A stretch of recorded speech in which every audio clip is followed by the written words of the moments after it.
ஒரு பிரைடுக்குமே அவங்களோட wedding day வந்து it's going to be their big day. அது ஒரு ட்ரீமியான டே. ஸோ அந்த அன்னைக்கு வந்து நீங்க எப்படி தெரிய போறீங்க, ஸ்டேஜ்ல எப்படி உங்களை ப்ரெசென்ட் பண்ணிக்க போறீங்கன்றத பத்தி நிறைய நீங்க யோசிச்சு வச்சிருப்பீங்க. நிறைய பிராண்ட்ஸை லிஸ்ட் அவுட் பண்ணி வச்சிருப்பீங்க. ஸோ இதுல வந்து நிறைய எலமெண்ட்ஸ் முக்கியமானது.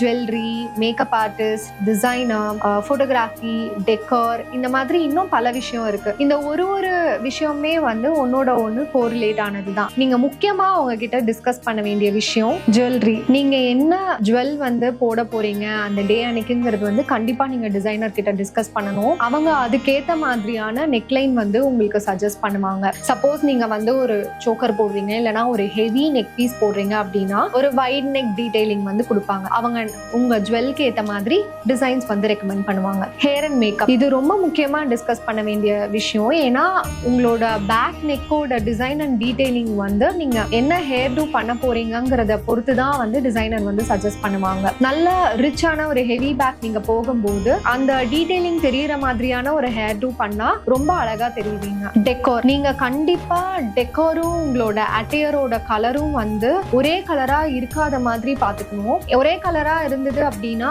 நீங்க வந்து டல்லா தெரியுவீங்க. ஸோ எப்பயுமே உங்க அட்டையரோட கலருக்கு காம்ப்ளிமெண்ட் பண்ற மாதிரியான ஒரு டெக்காரை வந்து நீங்க சூஸ் பண்ணணும். இல்ல நீங்க ஆல்ரெடி வந்து ஒரு தீமான டெக்கார் வந்து சூஸ் பண்ணிருக்கீங்க, கலர் தீம் எடுத்திருக்கீங்க அப்படின்னா கண்டிப்பா அதை நீங்க டிசைனர் கிட்ட வந்து டிஸ்கஸ் பண்ணணும். அவங்க அதுக்கேற்ற மாதிரியான கலர் ஆப்ஷன்ஸ் உங்களுக்கு வந்து சஜஸ்ட் பண்ணுவாங்க. கரெக்டா பிளான் பண்ணிட்டு நீங்க டிசைனரை அப்ரோச் பண்ணுங்க.